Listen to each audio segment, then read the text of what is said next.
Hai, perkenalkan nama saya Marniati dengan Stanbook D1A1 18090 dengan jurusan Agribisnis Fakultas Pertanian Universitas Halu Oleo.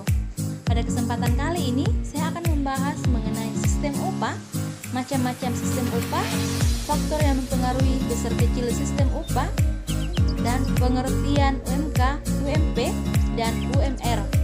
Yang pertama kita masuk dalam sistem upah.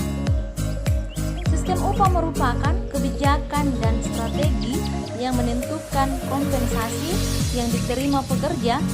Kompensasi ini merupakan bayaran atau upah yang diterima oleh pekerja sebagai balas jasa atas hasil kerja mereka sebagai pekerja. Masalah sistem upah merupakan masalah yang penting karena menyangkut keberlangsungan dan kesejahteraan hidup mereka. Upah menurut undang-undang adalah hak pekerja atau buruh yang diterima dan dinyatakan dalam bentuk uang sebagai imbalan dari pengusaha atau pemberi kerja kepada pekerja atau buruh yang ditetapkan dan dibayarkan menurut suatu perjanjian kerja, kesepakatan atau peraturan perundang-undangan, termasuk tunjangan bagi pekerja atau buruh dan keluarganya atas suatu pekerjaan. Upah merupakan rangsangan penting bagi para karyawan dalam suatu perusahaan. Hal ini tidaklah berarti bahwa tingkat upahlah yang merupakan pendorong utama. Tingkat upah hanya merupakan dorongan utama hingga pada tarif di mana upah itu belum mencukupi kebutuhan hidup para karyawan sepantasnya. Upah sebenarnya merupakan salah satu syarat perjanjian kerja yang diatur oleh pengusaha dan buruh atau karyawan serta pemerintah. Oleh karena itu, tidak heran bila dari buruh hingga direktur tidak ada topik yang lebih menarik dan sensitif daripada masalah gaji. Isu-isu diskriminasi dan kesenjangan sosial bisa muncul karena adanya perbedaan gaji. Buruh seringkali unjuk rasa menuntut kenaikan upah atau gaji atau menuntut bonus belum keluar. Bahkan sering terjadi karyawan-karyawan dengan potensi baik pindah ke perusahaan lain karena merasa kurang dihargai secara finansial. Bagi perusahaan, permasalahan upah merupakan sesuatu yang penting dikarenakan upah bisa mencapai 80% dari biaya operasional perusahaan. Upah yang terlalu tinggi akan menghasilkan harga produk menjadi terlalu mahal untuk bersaing secara efektif di pasar. Namun, bila gaji yang dikenakan rendah, maka akan membuat pekerja keluar, semangat kerja rendah, dan produktivitas kerja menurun sehingga tingkat produksi menjadi tidak efisien. Untuk itulah dibentuk suatu sistem upah yang diatur dengan baik sehingga mampu memenuhi kebutuhan pekerja dengan tetap menjaga pengeluaran. Kita masuk dalam pembahasan yang kedua, yaitu macam-macam sistem upah. Yang pertama, upah prestasi, yaitu besarnya upah yang didasarkan pada hasil-hasil prestasi kerja karyawan, yakni jumlah barang yang dihasilkan atau barang yang berhasil dijual oleh seseorang. Semakin banyak barang yang dijual atau dihasilkan, maka upahnya pun akan semakin besar pula. Yang kedua, upah menurut waktu, yaitu besarnya upah yang didasarkan pada lama bekerja seseorang seperti upah harian, upah mingguan, dan upah bulanan.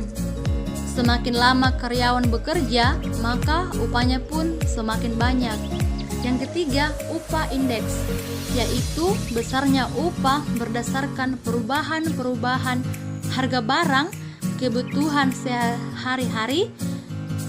Misal di suatu kota harga barang pokok kebutuhannya mencakup makanan, pakaian, dan kebutuhan standar lainnya adalah 15.000 per hari, maka upah yang akan diberikan pun akan disesuaikan dengan jasa dan standar tersebut, sehingga gajinya bisa saja 15.000 sampai 20.000 per hari. Yang keempat, yaitu besarnya upah berdasarkan perubahan hasil produksi. Jika hasil produksi meningkat, upah yang diberikan kepada karyawan juga meningkat. Jika suatu perusahaan mengalami peningkatan hasil produksi, maka tentu saja ini dikarenakan karyawannya yang meningkat dalam hal prestasi, menghasilkan atau menjual, maka tentu saja upah yang diberikannya pun juga harus meningkat. Yang kelima, upah premi, yaitu upah selain yang diterima setiap bulan oleh karyawan juga ditambah dengan premi sejumlah uang yang harus dibayarkan setiap bulannya sebagai kewajiban dari bertanggung atas keikutsertanya di asuransi yang diterima di setiap akhir tahun. Yang keenam, upah CEO partnership, yaitu di samping menerima upah, pekerja juga diberikan kepemilikan saham sehingga karyawan berhak menerima pembagian keuntungan atau dividen perusahaan. Upah ini bertujuan untuk meningkatkan produktivitas kerja dan loyalitas kesetiaan karyawan.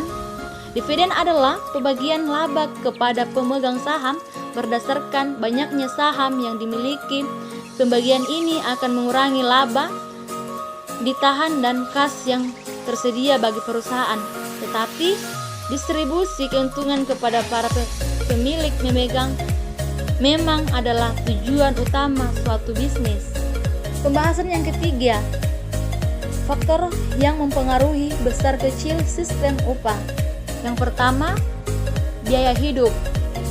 Perbedaan tingkat biaya hidup antar daerah dapat menyebabkan perbedaan kompensasi karyawan.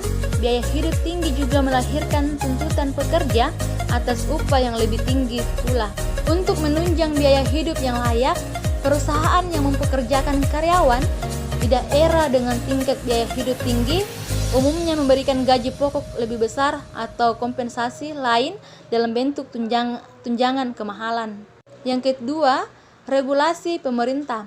Besarnya kompensasi juga dipengaruhi oleh faktor peraturan perundang-undangan terkait upah.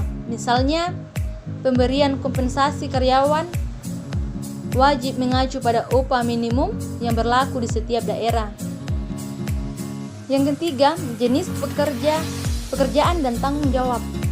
Perusahaan merupakan sebuah bentuk organisasi bisnis yang menerapkan sistem pembagian kerja yang jelas dan terukur.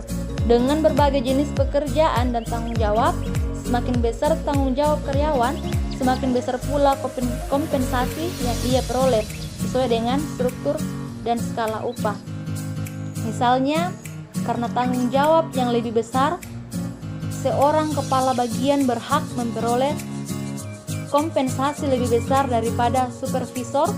Ini merupakan bentuk keadilan dalam pemberian kompensasi. Pembahasan yang keempat yaitu pengertian UMK, UMP, dan UMR. Yang pertama, UMK adalah upah minimum kota atau kabupaten yang biasanya diberikan kepada pekerja. Biasanya UMK nilainya lebih besar dibandingkan dengan UMP. Yang kedua, UMP atau upah minimum provinsi merupakan upah minimum yang berlaku untuk satu provinsi. Jika di dalam suatu kabupaten atau kita sudah memiliki ketentuan mengenai UMK yang jumlahnya harus lebih besar dari UMP, maka yang berlaku adalah ketentuan mengenai UMK. Yang ketiga, UMR adalah upah minimum regional yang merupakan suatu standar minimum yang digunakan oleh para pengusaha atau pelaku industri untuk memberikan upah kepada pegawai, karyawan, atau buruh di dalam lingkungan usaha atau kerjanya. Sebelum UMR dihilangkan, UMR diatur melalui Peraturan Menteri Tenaga Kerja Nomor 5 Men _ 1989 tanggal 29 Mei 1989 tentang upah minimum, tetapi saat ini UMR telah dihapuskan sehingga kita hanya akan membahas lebih banyak mengenai UMP dan UMK.